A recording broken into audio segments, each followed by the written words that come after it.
a un nuevo podcast de Crónicas Paraíso, un proyecto de la Fundación Basilio Paraíso para reflexionar sobre tendencias globales y cómo éstas afectan a lo más local, a nuestro territorio, la Comunidad Autónoma de Aragón. Hoy vamos a hablar de inmigración. Hace unos días, la Fundación Basilio Paraíso presentó un informe sobre el impacto de la inmigración en Aragón, elaborado por el Grupo de Investigación de Análisis Económico de la Universidad de Zaragoza, que está dirigido por el profesor Marcos Sanso, y que arroja datos muy interesantes sobre este fenómeno.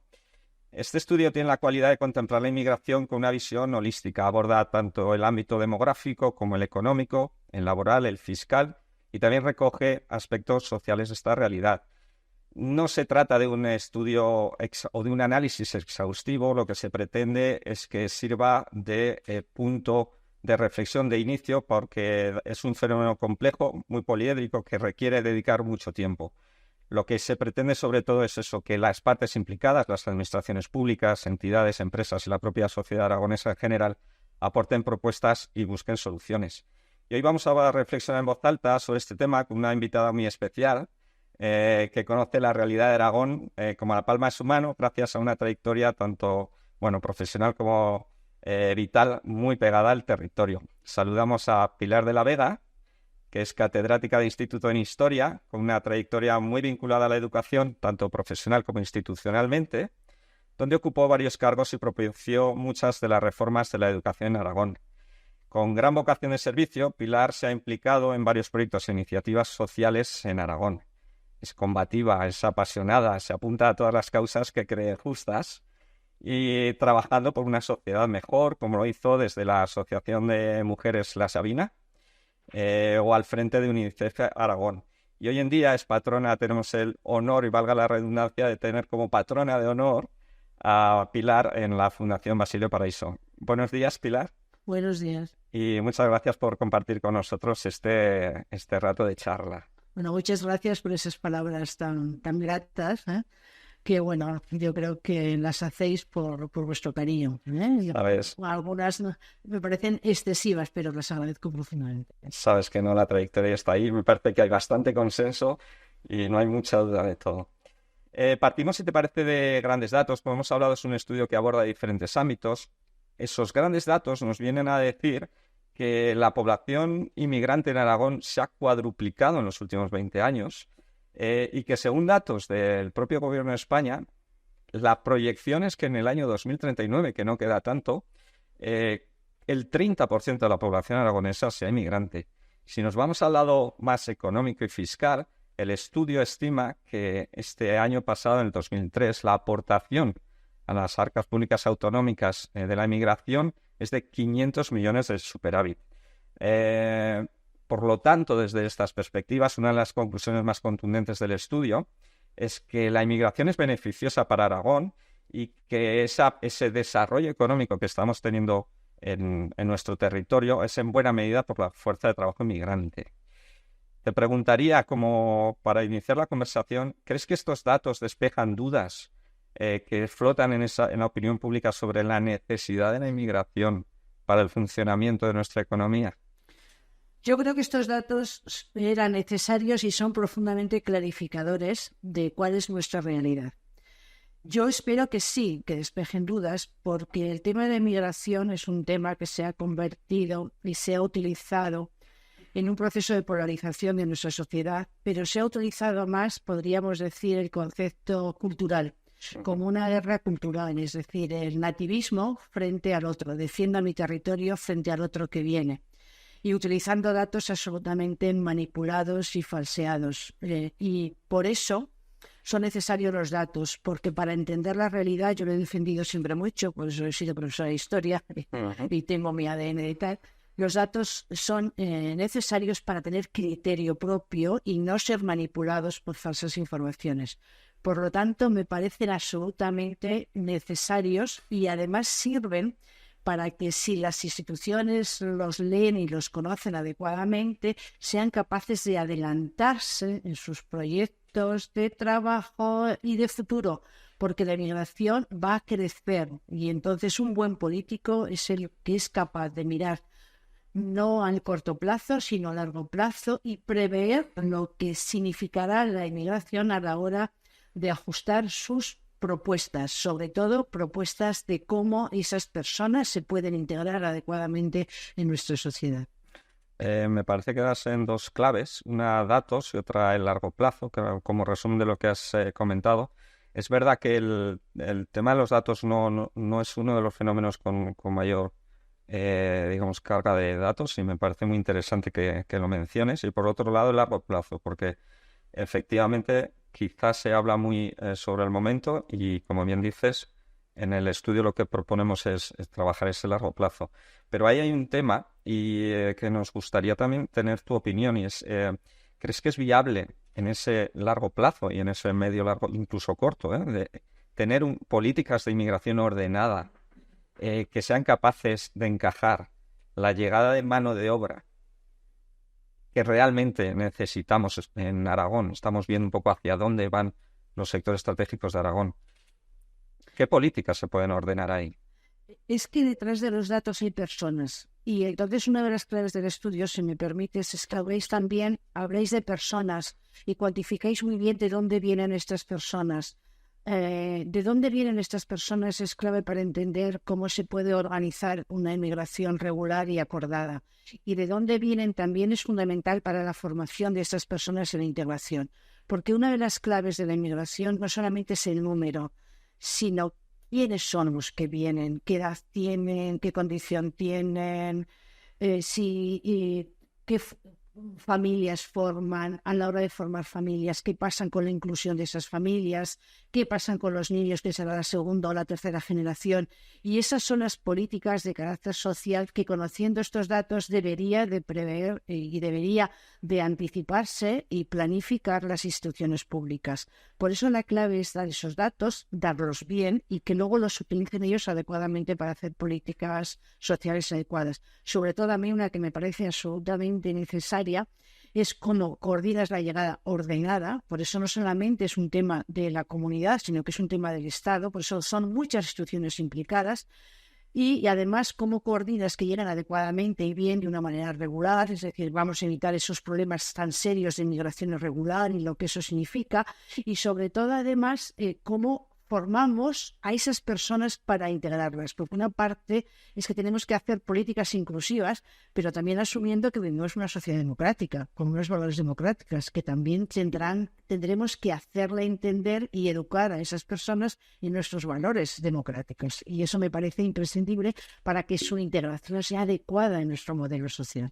Claro, lo que comentas es ese aspecto poliédrico de la Así es, inmigración. pero también habéis planteado en el estudio, porque no Sí. solamente se quedan datos económicos, sino que también se ha buscado fundamentalmente la incidencia desde el punto de vista económico, pero también estáis hablando de políticas sociales. Lo que pasa es que yo creo que al estudio le faltaría profundizar en esos aspectos, que ya desde luego sería un estudio magnífico, porque hablaríamos de datos y de personas, y a mí me parece que hablar de personas en la sociedad actual es imprescindible. Qué importante, ¿no? Y además no como algo estático, sino con lo que propones, ¿no? Que veamos cuál va a ser ese futuro, ¿no? Cuál va a ser ese ciclo de vida de los inmigrantes, las nuevas generaciones. Vamos a ello. Como decíamos, el informe al final lo que pretende es juntar las diferentes perspectivas e intentar alimentar opciones, posibilidades, soluciones, debate en base a datos. Esa parte social que, como bien dices, habría que de alguna manera, si no cuantificar, cuando menos darle forma, ¿no? Quizás darle una forma. En el estudio lo que se revela es que los dos aspectos, digamos, con los que más hay que trabajar desde el punto de vista social de inmigración es la vivienda y la inclusión social. En ese sentido, ¿cuáles crees que son las claves para abordar, si no todo el ámbito social, que es muy grande, estos dos aspectos de la vivienda y la inclusión social? Claro, porque si no se hacen, es cuando podemos tener esos focos de migración que la gente ahora que están debajo de los puentes, en las calles, pidiendo, y eso es lo que tenemos que evitar, porque evidentemente estas personas son las más vulnerables. Son las más vulnerables porque son las que más desconocen nuestra realidad, incluso desconocen cómo pueden pedir ayudas, pues para escolarización, para comedor, para vivienda, con lo cual la clave sería una formación de esas personas para que ellos evidentemente, como su situación es más vulnerable que de los propios, que bueno, pero de muchos nativos en nuestro territorio, tendremos que formarlo en esas partes, es decir, educarles y para que ellos puedan también acceder a esas ayudas. Por eso te da que la vivienda es una situación para ellos de mucha vulnerabilidad. Entre otras cosas, porque ellos no saben cómo hacerlo. Y las ayudas sociales, lo que se ha determinado es que son los que menos acceden a ellas por la situación que tienen de no comprender. Es decir, no solamente nuestro idioma, que es una parte, sino a veces las nuevas tecnologías para pedirlas. Por eso sería una forma de buscar la inclusión de ellos, porque ellos además no son los mejores pagos de nuestra sociedad. Por lo tanto, su situación también es vulnerable. Trabajan fundamentalmente, y el estudio lo determina, trabajan en apoyo a las personas mayores, solo tenemos que salir a la calle y verlos, ahí hay muchísimas latinas, trabajan muchísimo también en aspectos agropecuarios, es decir, el trabajador para recoger las frutas y demás, tampoco lo mejor pagado, con lo cual su situación es más vulnerable. Y entonces, por eso habría que hacer políticas específicas para ellos. Y eso no significa que quites a los españoles, porque lo que está claro es que es lo que demuestra el estudio, es que ellos son rentables. Es decir, ese falso mito de que me quitan el trabajo, me quitan el dinero, ellos vienen aquí, bueno, no es justo. Ellos nos están ayudando demográficamente y económicamente. Ese es el maldito bulo que hace fuera ellos porque me quitan lo mío. Se lo dan todo a ellos. Eso no es verdad. Oye, y entonces, ¿esto tú crees que es más una cuestión de administraciones públicas, de colaboración público-privada, de la sociedad, de todo un poco? Yo creo que eso es de todo. Yo os voy a poner un ejemplo. Cuando hice la primera integración de los niños con dificultades, no solamente motóricas, sino dificultades de carácter, sensorial, educativo y mental en la escuela, que se llamaban los proyectos de integración de los niños de educación especial, pues los primeros años fueron horribles. Había directores que no me aceptaban los niños en esas escuelas, hasta que llegó un momento que se hizo una gran campaña social y ya nadie se atreve a decir que un niño de educación especial con los apoyos ordinarios no se puede integrar en una escuela ordinaria. Sí se puede hacer. Y es porque fundamentalmente la sociedad rechazaba cualquier aspecto de marginación y cualquier aspecto por la situación de que era un niño especial. Esto es lo que tenemos que hacer también, es decir, yo creo que tenemos que sensibilizar a toda la opinión pública. ¿Cómo se hace? Pues bueno, nosotros lo hemos hecho en la Fundación Basilio Paraíso con ese estudio, pero ahora la pelota está ahí, ahora lo tienen que recoger. Los medios de comunicación lo han recogido, ha sido magnífico cómo lo han puesto. Ahora lo tienen que recoger las instituciones para que ellos, evidentemente, con estos datos sean capaces de articular políticas anticipadas, porque esto va a ir a más y esa es la capacidad que tienen que tener, anticiparse e innovar. Hay una palabra mágica que le gusta mucho a las instituciones públicas. Vamos a ser innovadores. Pues sean innovadores en ese tema, porque es uno de los temas que más necesita la innovación desde el punto de vista económico, social, educativo, cultural. Sean innovadores. Ese sería lo que deberíamos de pedirles desde la Fundación. Innoven, por favor. Qué bueno, fenomenal. Pues mira, comentabas digamos, de los niños, ¿no? Y desde UNICEF en Aragón impulsaste un estudio sobre la pobreza infantil en Aragón. ¿En qué medida crees que la procedencia, ya has comentado, lo acabas un poco de mencionar, pero ¿en qué medida crees que la procedencia extranjera afecta a la vulnerabilidad infantil? ¿Y cómo crees que se puede combatir? Acabas de hablar de la innovación como término general, hablas de la sensibilización. ¿Qué otros quizás más concretos podríamos aportar?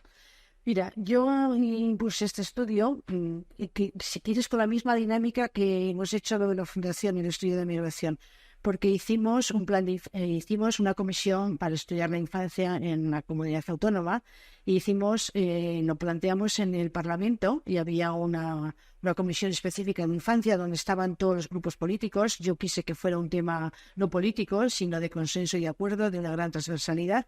Y en esta comisión de infancia que hicimos, para un proyecto de infancia y para un plan de infancia y para un acuerdo que ellos firmaron, empezamos a trabajar y nos faltaban datos. lo mismo que pasa ahora. Y entonces, para que tuvieras datos y que no se pudieran manipular los datos y dijeran, es que eso no es así, es que eso no es verdad, es que tal. Entonces, por eso hicimos un estudio de cuál era la situación de la infancia en nuestra comunidad. Un estudio que además lo hizo UNICEF y con el apoyo de las Cortes. Claro, esos estudios nos daban los datos de la realidad. Y con esos datos se podían hacer políticas de infancia.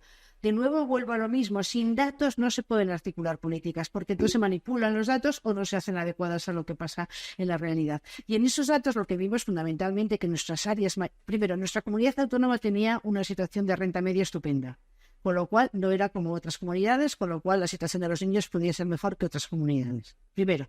Segundo, ¿dónde teníamos las bolsas fundamentales? Pues en las ciudades. En las ciudades, fundamentalmente determinados barrios de las ciudades, menos en el medio rural, más en las ciudades, y en las ciudades coincidía fundamentalmente, y no solamente con población emigrante, que sí, sino también muchísimo con madres que vivían solas, es decir, familias monoparentales. Entonces determinamos las bolsas donde estaban, los aspectos donde estaban y cuál era la situación. Entonces lo que vimos fundamentalmente es que la escuela te daba escuela y comida, porque estamos en una sociedad democrática, con un estado del bienestar que a los niños les da escuela y comida. Pero ¿qué fallaba? Fallaban pequeñitas cosas, no puedo hacer actividades extraescolares, no tengo para un chándal, no puedo tener vacaciones, tengo una situación en mi casa muy difícil para hacer deberes porque no tengo lugar. Es decir, no tengo la posibilidad tampoco de acceder según determinadas a unas nuevas tecnologías, a un ordenador. Entonces, claro, con esos datos puedes implicar en este tipo de políticas. Y luego tienes que también hacer que las familias se incorporen y se integren en ese proceso. Porque además hay una cosa, por ejemplo, las madres latinoamericanas son fantásticas a la hora de incorporarse en el trabajo de sus niños en la escuela. Y eso, por ejemplo, nos lo daban los datos. Por lo tanto, no estigmaticemos, veamos dónde están los datos y hagamos políticas para que eso sea posible. Eso lo vimos en infancia, se puede ver ahora, pero para eso fue fundamental un plan de infancia y un consenso de todas las fuerzas políticas de la comunidad autónoma en las Cortes de Aragón. Pilar, el tema da para un montón más y es un lujo escucharte y todo lo que nos estás contando.